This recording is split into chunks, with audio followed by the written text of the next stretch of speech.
Welcome you all to learning era. तो आज हम बात करेंगे डीआरडीओ सेप्टम 10 ए&ए टाइपिंग टेस्ट के बारे में कि अभी आपका जो स्किल टेस्ट का जो नोटिस आया है तो उसके अंदर काफी चीजें क्लियर कर दी हैं डीआरडीओ ने जो कि पहले क्लियर नहीं थी। तो एक तो हम उन सारी चीजों को भी डिस्कस करेंगे कि आपको वहां पर क्या ध्यान रखना है जो आप टाइपिंग के लिए अपियर हो। और साथ साथ बाकी भी कई चीजें जो कि हम यहाँ पे डिस्कस करेंगे कि अभी आखिरी के दिनों में आपको क्या करना चाहिए कि आपकी जो टाइपिंग की जो स्पीड है वो बढ़ जाए अगर आपकी उतनी अटेन नहीं हुई है अभी तक तो। और बाकी भी कई चीज़ों के बारे में बात करेंगे जो कि अभी उस नोटिस के अंदर नहीं गिवन है, लेकिन आपको उन चीज़ों का ध्यान रखना है वहाँ पर। तो एक-एक करके हम सारी चीज़ों को देखते हैं इस वीडियो के अंदर।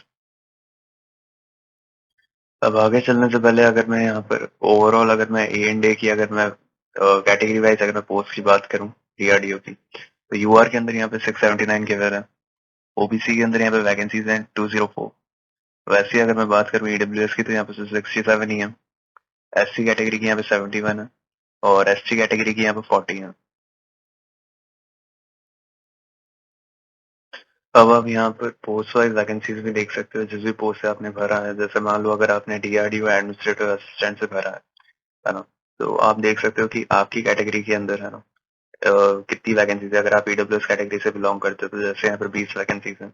वैसे ही आप देख सकते हो अगर आपने स्टोर असिस्टेंट से अगर आपने फॉर्म भरा है ना, या आपने डीआरडीओ स्टेनोग्राफर से भरा है, तो जाहिर सी बात है कि आप देख सकते हो कि आपके जो भी कैटेगरी है उसके अंदर यहाँ पे कितनी वैकेंसीज अवेलेबल हैं या ओवरऑल वैकेंसीज कितनी है। वीडियो को पॉज करके अब हम बात करते हैं डीआरडीओ ऑफिशियल नोटिस के बारे में जो भी आपका रिलीज हुआ है। तो उसके अंदर देखो हमें क्या समझ आता है, जो जो मेन पॉइंट है हम बस उनको डिस्कस करेंगे। तो इसके अंदर देखो 10 मिनट की आपकी टाइपिंग जो हमने बताई थी कि 10 मिनट की चलेगी आपकी, है ना, पहले भी हम बता चुके हैं वीडियोस के अंदर। और ये जो आपका स्किल टेस्ट हुआ है क्वालिफाइंग होगा नेचर के अंदर, है ना। आपको बस इसको पास करना है, इसके कोई भी नंबर नहीं जुड़ेंगे, ना ही इसके अंदर कोई नंबर अलॉट होंगे। बस आपको इसको क्वालिफाई करना है ना। और फाइनल मेरिट के अंदर इसका कोई रोल नहीं होगा। बाकी अगर मैं यहाँ पर बात करूँ जो पोस्ट है आपकी, जैसे एडमिनिस्ट्रेटिव असिस्टेंट है डीआरडीओ एडमिनिस्ट्रेटिव असिस्टेंट, और वैसे अगर मैं बात करूँ यहाँ पर डीआरडीओ स्टोर असिस्टेंट, तो देखो इंग्लिश वालों के लिए सबको पता है कि यहाँ पे 35 वर्ड्स पर मिनट मांगी गई है ना।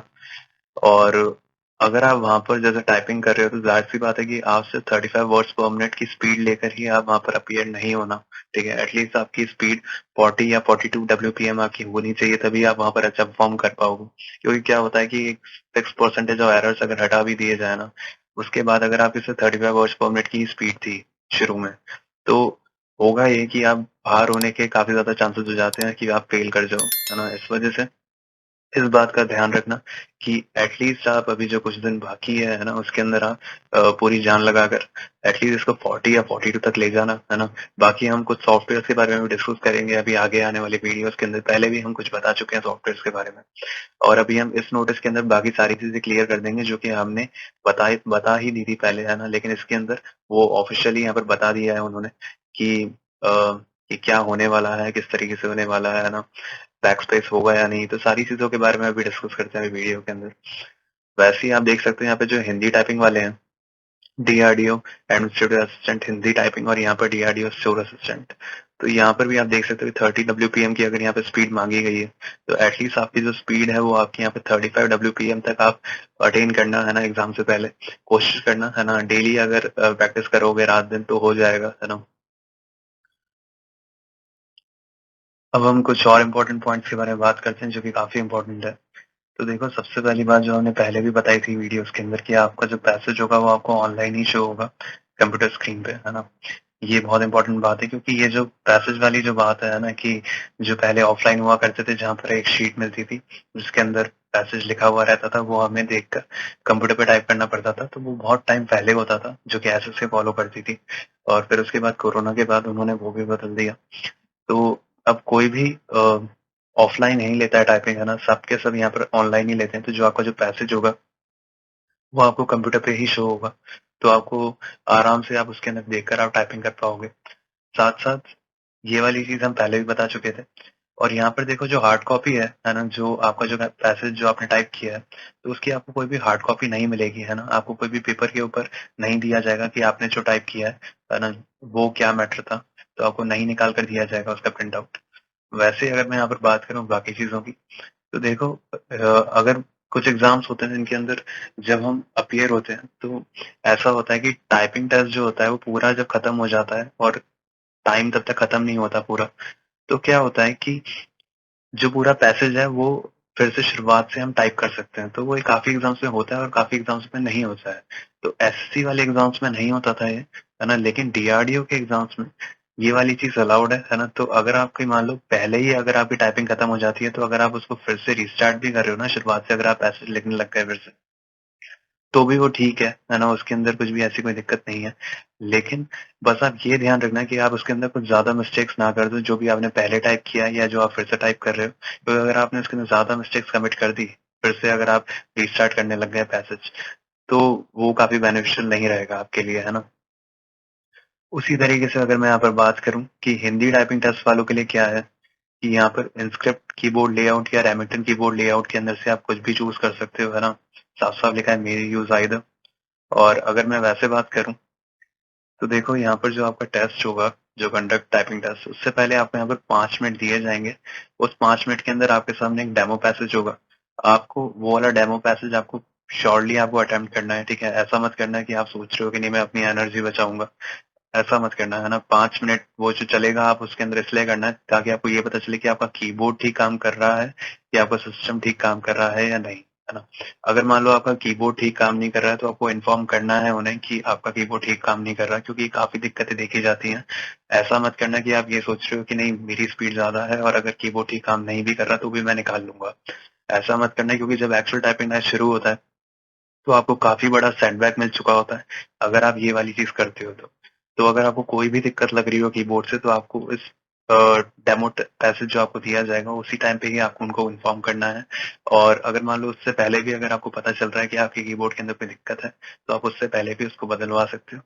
और अगर मान लो उस टाइम वो नहीं बदल रहे हो, तो जब डेमो टेस्ट आपका जैसे ही शुरू होगा, तो आप उसी टाइम ही इन्फॉर्म करना है, क्योंकि आपको वो वाली चीज़ पहले से पता होगी। और अगर नहीं पता है, तो डेमो पैसेज के टाइम पर ही अगर आपको पता चलता है कि आपका की सही से प्रेस नहीं हो रहा है या कोई की काम नहीं कर रहा, तो आपका ये वाला मेजर मोटिव रहेगा कि जो आपका टाइपिंग टेस्ट चल रहा है ना, जो आपका डेमो टेस्ट चल रहा है, तो डेमो के अंदर आपको हर एक की को आपको प्रेस करके देखना है। आप ये मत करना कि आप वहाँ पर पूरा पैसेज टाइप कर रहे हो डेमो टेस्ट का। क्योंकि डेमो टेस्ट के अंदर आपको ये देखना है कि आपका हर एक की जो है वो आपका सॉफ्टली प्रेस हो रहा है या नहीं हो रहा।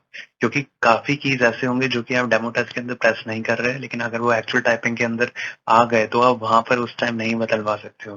क्योंकि बीच के अंदर अगर आपने बदलवाया तो आपका टाइम ही चला जाएगा। तो इस बात का ध्यान रखना कि डेमो पैसेज के अंदर आपको एक-एक की प्रेस करके देखना है जो भी बच जाए, है ना? थोड़ा बहुत टाइप करना, देखना कि आप एडजस्टेबल हो उस कीबोर्ड पे या नहीं हो, सॉफ्टली वो कीज़ प्रेस हो रही हैं या नहीं हो रही है, अटक रहे हैं, है ना? बाकी आप एक-एक को टाइप करके, है ना? जैसे ऊपर के जो न्यूमेरिकल होते हैं 1, 2, 3, 4, उनको भी टाइप करके देखना। और साथ-साथ बाकी जो भी आपके कीबोर्ड के ऊपर जितने भी आपके जो बटन लग रहे हैं, है ना? उन सबको एक बार देख लेना कि वो ठीक से प्रेस हो रहे हैं या नहीं हो रहे। डेमो टेस्ट के अंदर ही आपको ये वाली चीज़ करनी पड़ेगी, तो इस बात का ध्यान रखना।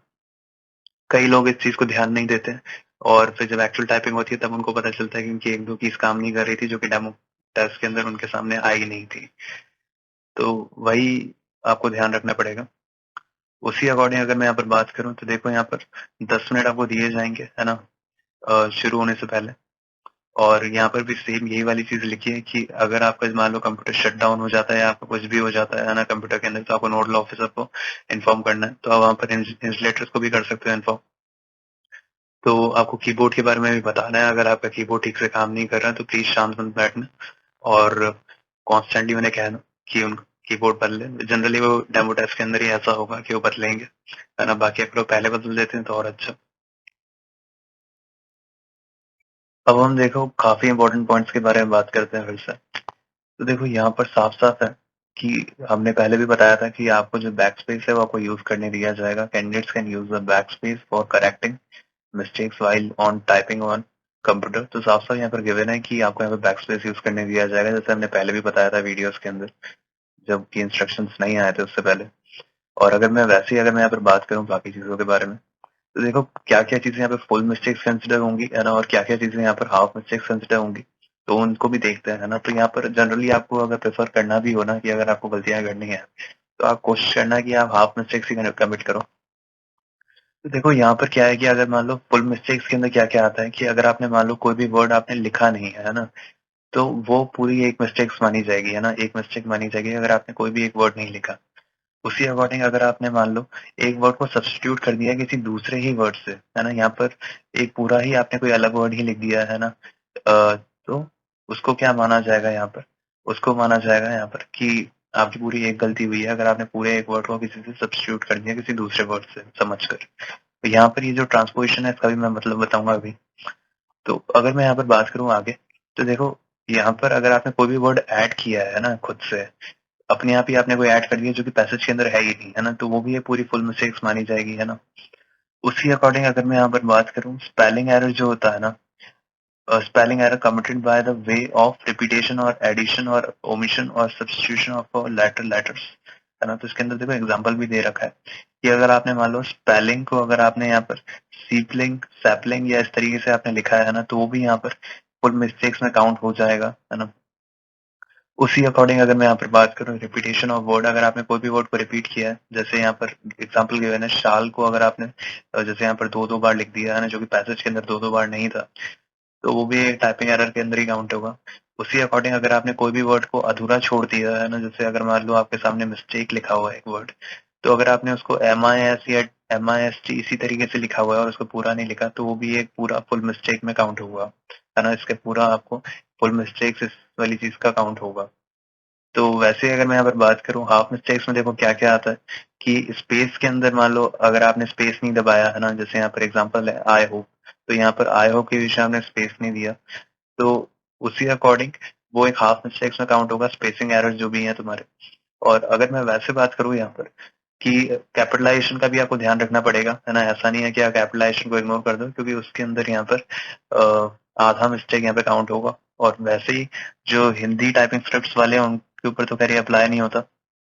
बाकी अगर हम बात करें तो आपको जो भी कैपिटलाइज आपको लग रहा है कि पहला अक्षर वहां पर कैपिटल में है अल्फाबेट, तो आपको उसको कैपिटल में ही करना है। आप कोशिश करना कि आप उसको ध्यान रखो, है ना? बाकी अगर ये वाले देखो एरर हो भी जाते ना हाफ मिस्टेक्स वाले, ये वाले इतने ज्यादा इम्पैक्ट नहीं डालते इतना यहाँ पे फुल मिस्टेक्स वाले डालेंगे, तो इस वजह से इनका ज्यादा ध्यान रखना, है ना? हाफ मिस्टेक्स वाले अगर कमिट हो भी रहे हैं थोड़े बहुत तो इट्स ओके, है ना? इतना ज्यादा मत सोचना, है ना, उस टाइम पे। वैसे ही अगर मैं यहाँ पर बात करूँ पंचुएशन मार्क्स की, है ना, पंचुएशन एरर जो हाइफन और बाकी चीजें होती हैं, तो उन सारी चीजों का भी ध्यान रखना। बाकी इनके ऊपर अगर ध्यान नहीं भी जाता है ना पंक्चुएशन मार्क्स और कैपिटलाइजेशन के ऊपर इतना, है ना, तो एटलीस्ट फुल मिस्टेक्स के अंदर ज्यादा कमिट मत करना। और अगर ये हाफ मिस्टेक्स हो तो उनके अंदर चलो थोड़ा बहुत चलता है ना? इतना तो होता ही है हर इंसान से। बाकी अगर हम यहाँ पर बात करें ट्रांसपोजिशन एरर जो है, जैसे अगर मान लो आई होप की जगह आपने यहाँ पर होप आया कर दिया, तो ये हाफ मिस्टेक्स के अंदर ही काउंट होगा। अगर आपने एक वर्ड को पहले ले लिया और एक को बाद में लिया है तो एक हाफ मिस्टेक्स में काउंट होगा। तो वो भी एक ठीक बात है, आपको ये वाली चीजें पता होनी चाहिए, इस वजह से पता होनी चाहिए क्योंकि जब आप अपीयर होते हो, तो अगर आपने मान लो जल्दी जल्दी में अगर आपने कोई गलती कर भी दी और अगर आपको रियलाइज हो गया है आगे चल के और अभी भी आप टाइप कर रहे हो, तो अगर आपको ये लगेगा कि अच्छा ये हाफ मिस्टेक है तो मैं उसके ऊपर इतना ध्यान नहीं देता, मैं अभी अपना पैसेज को कंटिन्यू करता हूँ, है ना? तो इस वजह से ये सारी चीजें पता होनी भी जरूरी होती है। बाकी उसी अकॉर्डिंग यहाँ पर पैराग्राफिक एरर भी यहाँ पर हाफ मिस्टेक के अंदर ही काउंट होता है। अब हम बात करते हैं यहाँ पर कि आपकी जो स्पीड है वो यहाँ पे कैसे कैलकुलेट होगी, है ना? और यहाँ पे मिस्टेक्स कैसे काउंट होंगी। तो ये काफी इंपॉर्टेंट समझना आपके लिए, है ना, कि आपको इस तरीके से यहाँ पे अटेम्प्ट करना है। और आपको ये भी समझ आएगा कि मैं क्यों कह रहा था कि जितनी यहाँ पे गिवन स्पीड है, जैसे इंग्लिश वालों के लिए 35 वर्ड्स पर मिनट की है, तो आपको इससे ज्यादा आपको अटेन करनी पड़ेगी, तो ही आप वहाँ पर एक अच्छा परफॉर्म कर पाओगे। तो देखो यहाँ पर कैसे गिवन है कि जैसे फॉर एग्जाम्पल यहाँ पर 10% यहाँ पे लिया गया है ना, कि 10% मान लो एक्सक्यूजेबल है, ये सिर्फ एग्जाम्पल के तौर पे यहाँ पे 10% लिया गया है समझाने के लिए। तो मान लो 10% मिस्टेक्स आपकी एक्सक्यूजेबल है ना? उसके ऊपर आप जो कमिट करते हो ना, उसको आपको मिस्टेक्स के अंदर काउंट होगा, है ना? जितने भी आपने उसके ऊपर करी ना 10% के बाद, जैसे मान लो आपने 13% करी, तो उसके ऊपर जितनी है वो काउंट होंगी 10% के बाद, है ना? तो देखो कैसे काउंट होंगी उसको देखते हैं। तो सबसे पहले यहाँ पर देखो टोटल स्ट्राइक टाइप, मतलब यहाँ पे ओवरऑल की स्ट्रोक्स की बात हो रही है। मान लो आपने ओवरऑल की स्ट्रोक्स यहाँ पे 1600 यहाँ पे टाइप किए हैं, तो जो की स्ट्रोक्स हैं जितनी भी आपने कीज प्रेस करी है, मान लो आपने 1600 यहाँ पे की स्ट्रोक्स प्रेस करे हैं, है ना? तो ये माना जाता है कि 5 की स्ट्रोक्स मिलकर एक वर्ड बनाते हैं। तो उसी अकॉर्डिंग यहाँ पर अगर आपने 1600 की स्ट्रोक्स टाइप किए हैं तो डिवाइड बाय 5, तो यहाँ पर निकल कर आते हैं 320 वर्ड्स जो आपने टाइप किए हैं। तो उनके अकॉर्डिंग यहाँ पर आपने 320 वर्ड्स टाइप किए हैं। और अगर मैं यहाँ पर एक एग्जांपल लूं, है ना, जो उन्होंने लिया है, तो यहाँ पर देखो क्या देखने को मिलता है कि टोटल मिस्टेक्स जो है वो कैसे काउंट हो रही है, full mistakes plus half mistakes divide by 2, है ना? तो इस तरीके से टोटल मिस्टेक्स काउंट हो रही हैं। तो वो एक एग्जांपल के तौर पे यहाँ पे 35 लिया गया है ना? अब देखो इग्नोरेबल मिस्टेक्स कैसे निकल कर आती हैं कि जितनी भी आपको परसेंटेज ऑफ एरर आपको जो छूट मिली है ना, यहाँ पर जैसे 10% का एग्जांपल लिया है इन्होंने, तो देखो वर्ड्स जो थे आपके, है ना, जो आपने टाइप किए थे वो थे यहाँ पे 320, है ना, और 320 के अंदर से आपके देखो यहाँ पर 10% आपको एक्सक्यूजेबल है ना? तो उसका जो निकल कर आता है वो निकल कर आता है यहाँ पे 32। तो यहाँ पे 32 का जो फिगर है वो आपको यहाँ पे एक्सक्यूजेबल है, और उसके बाद अगर हम ये देखें कि आपने ओवरऑल कमिट कितना किया, वो आपने किया है 35। तो यहाँ पे 35 आपने ओवरऑल कमिट करी है मिस्टेक्स, और आपको एक्सक्यूजेबल कितनी है यहाँ पे 32। तो यहाँ पे इसी वजह से ये जो 32 है ये यहाँ से माइनस हो जाएंगी 35 से, तो जो यहाँ पे फिगर निकल कर आता है वो निकल कर आता है हमारे पास 3 का। तो अब यहाँ पर देखो साफ-साफ देख सकते हो कि इसके बाद यहाँ पर देखो फॉर्मूला लगाया ये, इस फॉर्मूला के अकॉर्डिंग ही ये वाली जो है ना ये मिस्टेक से जो निकल कर आई है 290, है ना? तो 290 जो है फिर उसके बाद यहाँ पे divide by time of test, है ना? तो इस फॉर्मूला के अकॉर्डिंग ही ये बाकी का प्रोसेस हुआ है ना? तो ये जो फॉर्मूला डीआरडीओ ने ही रखा है, और उसके बाद ये जो स्पीड पर मिनट है ना, वो देखो कैसे निकल कर आती है डिडक्ट होने के बाद यहाँ पे 29 आ चुकी है ना? तो इसी वजह से मैं कह रहा हूँ कि आपको पूरा ध्यान रखना पड़ेगा कि ये जो फॉर्मूला जैसे अप्लाई हुआ है, और उसके बाद आपको मान लो यहाँ पे 35 से ज्यादा की स्पीड हो तो ही आपको वहाँ पे बेनिफिट मिलेगा, है ना? तो ही आप अच्छा परफॉर्म कर पाओगे। तो ध्यान रखना जितने भी बचे हुए दिन है उसके अंदर पूरी जान लगाकर स्पीड को 35 प्लस रखो, है ना, 40 तक लाओ। अगर आप इंग्लिश से हो और अगर आप मान लो आपने हिंदी के अंदर टाइपिंग सुनी है तो आप प्लीज कोशिश करो कि आपकी जो टाइपिंग है वो एटलीस्ट 35 WPM तक छुए, है ना? 30 मांगी गई है लेकिन 35 तक छुए। बाकी इसके बाद हम एक सॉफ्टवेयर के ऊपर भी हम एक वीडियो ले आएँगे, है ना? ताकि आप एक एंड मोमेंट पे आप एक अच्छे सॉफ्टवेयर के ऊपर भी आप प्रैक्टिस करके देख पाओ, है ना? बाकी अगर आप जो भी अभी सॉफ्टवेयर को परस्यू कर रहे हो वो भी एक अच्छी बात है ना? लेकिन अलग-अलग सॉफ्टवेयर्स पे अगर आप करोगे अपनी प्रैक्टिस, तो उसके ऊपर और अच्छा आउटपुट निकल कर आएगा आपको। और साथ ही साथ अगर आपकी और कोई क्वेरी हो तो आप हमें कमेंट सेक्शन के अंदर हमसे पूछ सकते हो, और हमारे इस चैनल को सब्सक्राइब कर सकते हो, और हमारे साथ टेलीग्राम चैनल पे भी जुड़ सकते हो। इसका लिंक आपको डिस्क्रिप्शन सेक्शन के अंदर मिल जाएगा।